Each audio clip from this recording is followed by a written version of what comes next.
Despite the push by the Democratic Party to enshrine abortion as a right, pro-lifers continue to spread the message of truth that abortion is murder. Students for Life of America has boots on the ground across the United States working to educate Americans on abortion. The organization goes door to door and from college campus to college campus in hopes of combating the narrative of choice. I had the opportunity to sit down with the president of Students for Life of America, Kristan Hawkins, during the 14th annual summer conference of the Napa Institute. She shared her thoughts on the presidential election and her organization's work to urge America to vote pro-life. Kristan, we're watching a new landscape evolve in politics. Obviously, the last couple of weeks have seen some very different choices made by both parties. I won't talk too much about the RNC yet. I want to talk about your work on campus because there's no coincidence in Vice President Harris's abortion tour that she's done on so many campuses and where we are today. Tell me a little bit about what you've done, knowing that that's something that she was doing. Yeah, we actually sort of joke around Students for Life that she's following me on campuses. Some of the campuses she heads to are after I've been there. We're like, oh, there you go. Kamala's following the Instagram. But, you know, it's definitely, you know, indicative of the Democrats' strategy.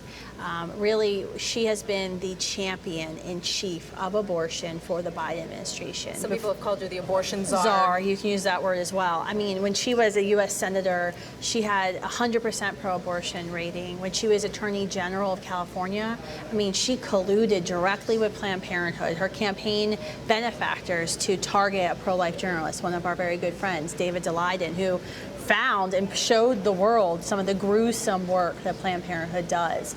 So Kamala Harris, she's an abortion ideologue, and so when you think about where the Democrats want to go and who they're targeting, they want to send her out and they want to use her to schlep for votes.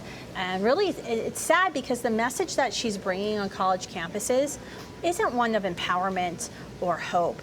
It's actually fear, and it's regressive. It's Republicans are going to take away your rights to control your bodies.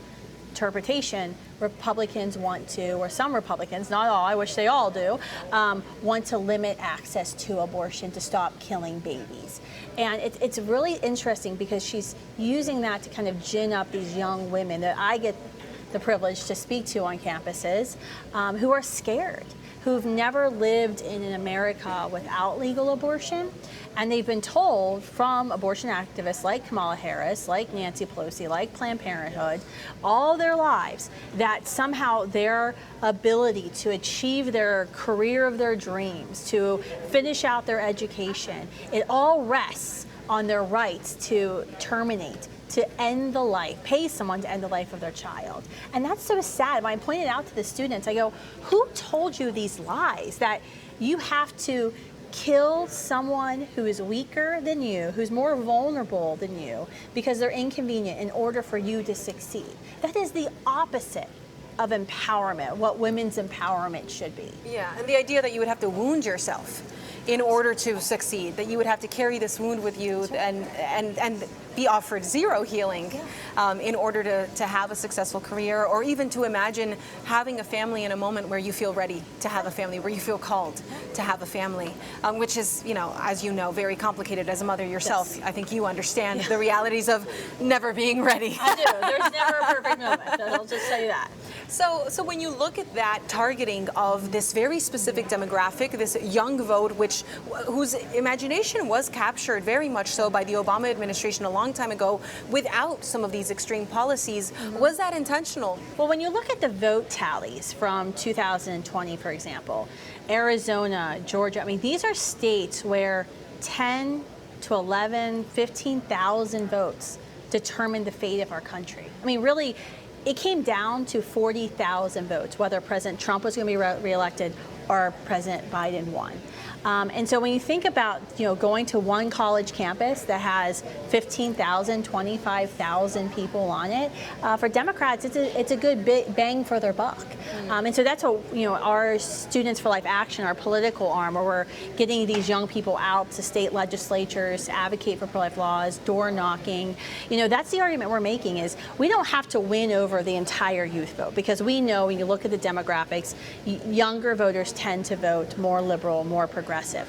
But if we can just shift the youth vote 2 to 3 percentage points in the state, that changes everything. And that's why she's going to college campuses. When you look at this idea of faith and science, right? How much of what you do on college campuses involves a discussion around faith, or is it just science because you know that the faith conversation is probably a no-go with young people? Well, most people don't know this, but Students for Life America is actually a Judeo-Christian organization. We're a faith organization. But when we're on campuses, we present the argument from a secular human rights perspective. This is what science tells us about the creation of unique human life that's unrepeatable, and we believe you're valuable. And this is, by the way, how abortion is going to harm you. But I will tell you this, every comprehensive discussion you have about abortion always comes down to a fundamental question. What is it and why do I care? And that is the question, right? That's the religious, the metaphysical question of why do you have value and why does the child have value? And to be honest with you, that's been the most alarming thing I've seen on campuses. I'm on probably about 20 campuses a year, speaking, having events, training our students personally. I mean, our staff's there every day. But one of the things I've noticed since COVID is this willingness of young people who will come up to me and they'll start debating abortion. And I'll say, let's back up the conversation. Do you have value? And they'll look me in the eyes and say, no. Wow. And so then you have to stop the conversation and say, well, you know what, let's not talk about the baby that you have no relationship with. We need to first establish that you have value before you'll believe that this child has value. And that's a harder question. I mean, that's why, you know, at the Napa Institute, their theme this year was about what does it mean to be a human? And that's so critical to this whole conversation. So yes, you can start the pro-life discussion from a science, you know, logical perspective, but it always comes down to that metaphysical question of what is a human? And does a human being have value? Because if the child in the womb is a human and that human being has value, then there's no justification you can give for legal abortion. Right. Let's just focus very quickly on the RNC, this move to soften their position on abortion. The VP pick, J.D. Vance, who campaigned staunchly for issue 1, for a no on issue 1, to make sure that abortion was not protected in his state, and articulated a pro-life position, but is no longer really doing so. He's stumping for abortion pills in a way. Has that shift been something that you've had to call out on college campuses? Has it not affected anyone really in understanding the pro-life position? Well, it's funny because, you know, the senator has always had a pro-life record. As you mentioned, he's a Catholic convert. He was very pro-life in his campaign. And then when he went on to meet the press and said, oh, the Supreme Court legalized abortion pills, which one was incorrect. For a lawyer who's Yale graduated, I don't know what he was thinking. But it was interesting because that's not going to help him with young people, right? If I talk to a liberal voter on a college campus, they're going to say there's, you know, if abortion is their main reason for voting, they're not voting for Trump, Vance, no matter what they say about abortion, because Kamala Harris says that they are the reason Roe is reversed. And that's right. That's actually they true. She's the Supreme Court. Yeah. That is not an accurate statement. What it does to those statements that Senator Vance has been making is it actually hurts the momentum on the pro-life movement, getting young people out to vote for him who are pro-life and being excited to campaign and do the hard thing that no young person wants to do, which is go talk to a random stranger about why they should vote for, you know, President Trump or Senator Vance. And so I think it's harmful. A lot of this is that inside the Beltway DC consultant mindset that has always been there in the Republican Party. I mean, it was there when I got to DC in 2005, surely. It just it kind of died down during the Obama years, but now it's back. And so you have these same old voices saying, step away, Republicans, from these divisive social issues. But that's not going to work. You cannot be an ostrich on abortion. Republicans can't do that because the Planned Parenthood and the abortion activists like Kamala Harris, they're bullies. They're going to talk about abortion. And if you as a Republican, and this is how I address Republican audiences all the time, if you put your head in the sand on the issue of abortion, the bully is going to chase you down and take you out. We teach our children, you can ignore bullies, but then at a certain point, you have to stand up to the bully. You have to stand up for yourself. And that's the only way to stop the bully from coming after you. And that's what you have to do. I mean, and J.D. Vance did that when he was running for Senate. So I have no idea what he's doing right now.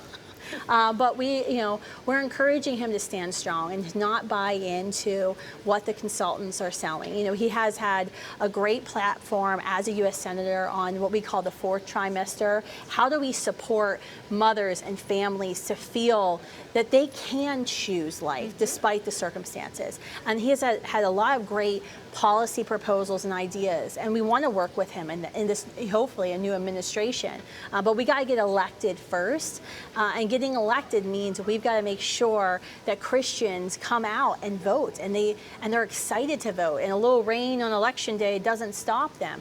But statements like that we saw, not only was it illogical and factually inaccurate, it actually hurts the very people he needs to get out to vote for him. Super fast. You have young people who don't want to commit to any political party. That's right. And is there any hope for them when they look at, obviously, with the Democrats choosing Kamala, that makes them feel very much ostracized from choosing any other political party? What hope do they have if they want to be Christian first, Judeo-Christian first, and political second? Yeah, we're obviously Christian first, right? We're Christian first above all things in our identity. But when we talk to young people about is, politics is never going to be perfect. There is no perfect political candidate. Jesus Christ is not on the ballot. And we are always going to be voting for imperfect people. But we have to look at the candidates who will reduce the amount of evil. Who will do the least amount of evil? Who will save the most lives? And we have young people who aren't big Donald Trump supporters. They don't like his tweets or the things he said, or certainly some actions in his life before he was U.S. president. But we can look at his policies. We can look at what he did the first term. And I think you have to challenge young people to look critically at those facts. Don't just buy whatever you hear on CBS or what Planned Parenthood has put on Instagram or TikTok. You have to critically go and look at the facts. And when you have those conversations with young people, they always want the receipts, right? We don't even put a post on social media without linking to all of the sources, because they want it. They're very savvy, right? They know the misinformation that's out there, and so give them the receipts, show them the facts, and they'll make the right decision. They don't like the late-term abortion. Kamala Harris, she is in line with about 10% of Americans who want abortion to be legal for whatever reason, up until the moment of birth, taxpayer funded, and if you're a Catholic or Christian who's working in the medical profession, you have to be willing to commit abortions, or she wants you to get out. That is how extreme her position is. That's like 10% of Americans who agree with her. Our job as the pro-life movement now is to educate America on her extremism, because she doesn't want people to know what she really believes. Yeah, absolutely. Well, thank you so much. Thanks for having me. You can learn more about Students for Life, their pro-life activism, and find out about events near you by visiting their website at studentsforlife.org.